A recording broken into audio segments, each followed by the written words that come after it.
विश्व गुरु बनने का दावा करने वाला भारत, दुनिया में भारत का डंका बज रहा है, इसका अपने दरबारी मीडिया से प्रचार करने वाली सरकार शायद अपना मुंह छिपा रही है। लेकिन इस बार मामला चीन का नहीं है कि चीन ने कहीं गांव बसा लिया, चीन ने जमीन हड़प ली, चीन ने मार्केट हड़प लिया। इस बार तो अपने दोस्त डोनाल्ड ट्रंप ने ऐसा कर दिया है कि विश्व गुरु का प्रचार थोथा पड़ गया है और भारत सरकार अभी तक ढंग से समझ नहीं पा रही है कि इसका किया क्या जाए। हाथों में बेड़ियां, पैरों में जकड़ी हुई बेड़ियां, सेना का जहाज और अमेरिका ने भारतीय लोगों को ले आकर के अमृतसर एयरपोर्ट पर छोड़ दिया। बाइज्जत नहीं, बेइज्जती के साथ। माना कि आरोप यह था कि जिन लोगों को अमेरिका में रहने का यह मौका मिल रहा था, उनके एजेंटों ने उनके साथ धोखा कर दिया था और वो लोग जब भारत में आ रहे हैं तो अपनी कहानियां सुना रहे हैं,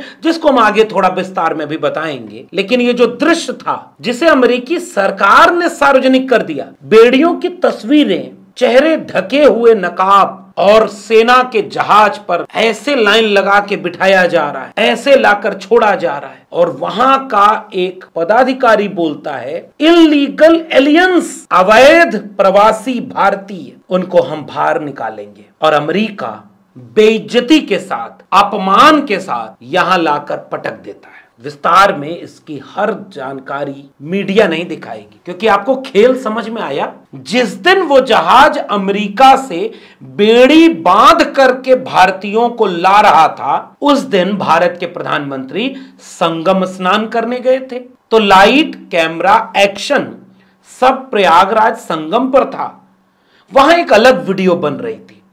वो वीडियो ताकि कुंभ में मची भगदड़ और विपक्ष के आरोप, कुंभ से लौटे लोगों के बयान, सब कुछ जो कुंभ का माहौल कोट अनकोट बिगाड़ रहे थे, प्रधानमंत्री की डुबकी के साथ ऐसी तस्वीर, ऐसी वीडियो आ जाए कि कुंभ फिर से उस तरह से कामयाब हो जाए जिस तरह से भारतीय जनता पार्टी चाहती थी और उसे उसका फायदा मिल जाए। उसी वक्त वो जहाज अमृतसर में लैंड कर रहा था। तो सारा लाइट, कैमरा, एक्शन तो मोदी जी के पीछे था। तो देश में मीडिया इस पर प्राइम टाइम की बहस ही नहीं की कि डंका जो बजा था विदेश में, वो ऐसा कैसे फटा कि आप भारतीयों को अपमानित करने की तस्वीरें दुनिया देख रही है और अमेरिका ऐसा लग रहा है कि जलील कर रहा है। कहां है वो विश्व गुरु, कहां है वो दुनिया का डंका, कहां गया?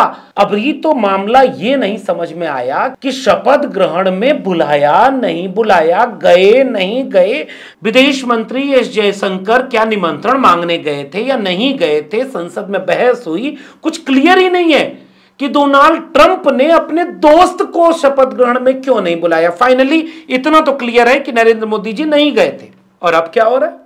इन खबरों को, इन बातों को जरा यहां से समझिए। अमृतसर एयरपोर्ट पर अमेरिकी वायुसेना के मालवाहक विमान C-17 से उतरने वाले 36 साल के जसपाल जुलाई में अमेरिका के लिए निकले थे।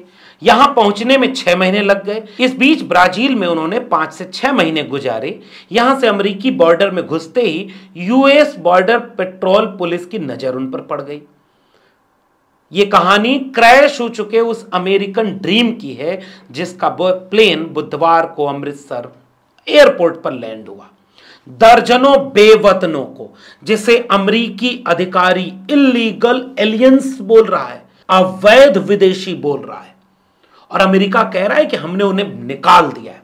अमेरिका ऐलान कर रहा है, एक वीडियो जारी कर रहा है, भारतीयों को बेड़ी में बांध करके गुलाम की तरह, दास की तरह अपमानित करते हुए उसका वीडियो एक तो पूरी दुनिया को दिखा रहा है और उसके बाद एक वीडियो फिर से जारी कर रहा है जिसको बाकायदे शूट करवाया गया है। बैकग्राउंड में डोनाल्ड ट्रंप की आवाज आ रही है और वो आवाज कर रही है कि हम सबको बाहर निकालेंगे, ऐसे तमाम अवैध लोगों को बाहर निकालेंगे।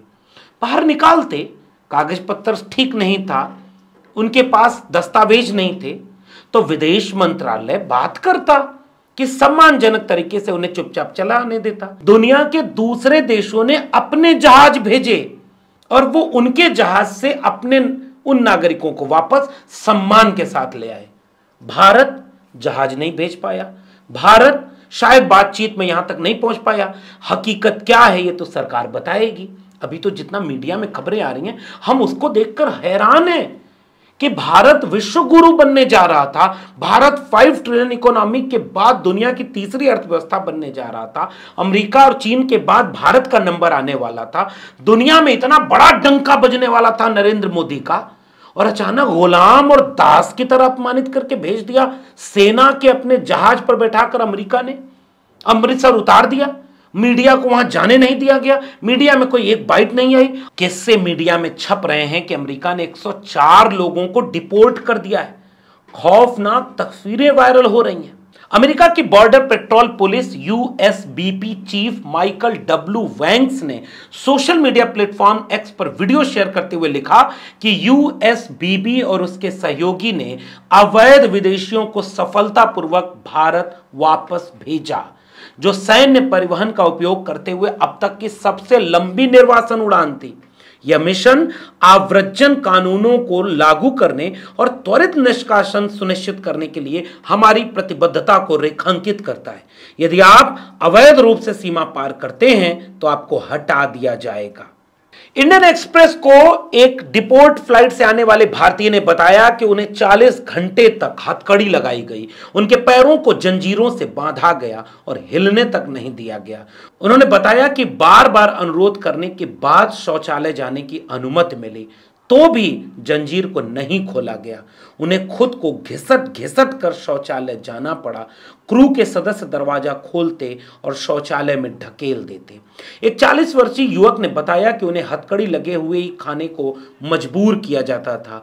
लोगों ने खाने के लिए कुछ मिनटों के लिए हथकड़ी हटाने का अनुरोध किया, लेकिन उसे सुना नहीं गया। अमेरिका से भारत की यात्रा को लोगों ने दर्दनाक बताया। मीडिया की रिपोर्ट के मुताबिक तो ये सच्चाइयां उन लोगों की है, उन भारतीयों की है जिनकी गलती शायद ये थी कि वो ऐसे एजेंटों की जाल में फंस गए जिससे उनके दस्तावेज पूरे नहीं हो पाए। लेकिन इतना अपमान, इतना जलालत, जैसे लगा कि वो कोई अपराधी हैं। कल्पना करिए कि भारतीय अगर विमान वहां गया होता, अपने नागरिकों को ससम्मान वापस ले आया होता।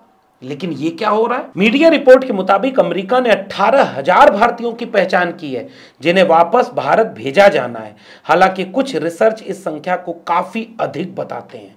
प्यू रिसर्च के आंकड़ों के अनुसार अमेरिका में 7 लाख से ज्यादा अवैध प्रवासी भारतीय हैं। अब क्या करेगा डंका? कैसे बजेगा डंका? कहां होगा विश्व गुरु? ये बात इसलिए नहीं कह रहा हूं कि मौका मिल गया भाजपा के ऊपर हमला करने का, इसलिए हमें एक खुशी हो रही है। एक भारतीय के नाते ये हम सब के लिए अपमान की बात है। एक भारतीय के नाते दुनिया में जो ये भारत की तस्वीर बनी है, इससे हम आहत हैं। लेकिन हम अपने सरकार से सवाल पूछना चाह रहे हैं, मीडिया में झूठा प्रचार करने से विश्व गुरु कोई नहीं बनता। यहां का मीडिया आपको अवतारी पुरुष बता सकता है, दुनिया का मीडिया आपको वही दिखाएगा जो आप होंगे, चाहे वो चीन हो चाहे वो अमेरिका हो। भारतीय विदेश नीति अगर फेल हो रही होगी तो भारतीय होने का फर्ज बनता है अपनी सरकार से कठिन सवाल करना, अपनी सरकार से पूछना कि अभी चंद रोज पहले एक खबर आई कि भारत दुनिया के 10 शक्तिशाली देशों की सूची से भी बाहर हो गया है। डंका कितना बजा रहे हो भाई? इतना मत बजाओ कि ढंका फट करके चिथरा हो जाए। लेकिन भारतीयों को कुंभ दिखा रहे हो, भारतीयों को अपनी बिकी हुई मीडिया के जरिए सच जानने नहीं दे रहे हो। भारतीयों को पता ही नहीं कि उनके यहां बेरोजगारी का आंकड़ा क्या है। उनके यहां कुंभ में मारे गए लोगों का आंकड़ा जैसे छिपा लिया, वैसे ही किसानों, बेरोजगारों के आंकड़े छिपा लेते हैं। अब ये भारतीयों को अब आंकड़ों की चिंता ही नहीं, भारतीयों को बस लगता है कि डंका बज रहा है। एक बच्चे के एक इंटरव्यू देख रहा था और मैं चाहता हूं कि ये इंटरव्यू आपको दिखाऊं। एक बच्चे ने, कम उम्र के बच्चे ने, रील्स वाली जनरेशन के बच्चे ने कहा, क्या कहा सुनिए। तुम कह रहे हो मोदी ने किया क्या है? अमेरिका क्या कहता था? क्या हो तुम? आज हम कहते तू क्या है बे? हमें तो सुना आपने? पहले अमेरिका भारत से कहता था कि तुम कौन हो, अब हम कहते हैं तू कौन है बे? ये हो रहा है। ये अंधभक्तों की जमात गांव गांव ये खबर पहुंचने ही नहीं देगी। इसलिए हम जैसे लोगों को इस पर बात करना जरूरी हो जाता है, क्योंकि आंख पर पट्टी, कान बंद है, केवल एक ही स्वर सुनाई देता है, मोदी मोदी मोदी। डंका बज रहा है, स्वर्ग से अप्सराएं फूलों की बारिश कर रही हैं और धरती पर कुंभ में मातम के बीच देश के प्रधानमंत्री डुबकी लगा रहे हैं। डुबकी भी कायदे से नहीं हो पा रही है। और ठीक उसी समय अमेरिका से बेड़ी पहने दासों की तरह भारतीयों को जलील करके अमेरिका का विमान भारत में आकर के लोगों को सामने रख रहा है। विचार करके बताइएगा कि इस देश का डंका कितना बचा। अपनी टिप्पणी नीचे कमेंट बॉक्स में जरूर बताइएगा। फिर मिलेंगे किसी और टिप्पणी के साथ, तब तक के लिए बहुत बहुत धन्यवाद।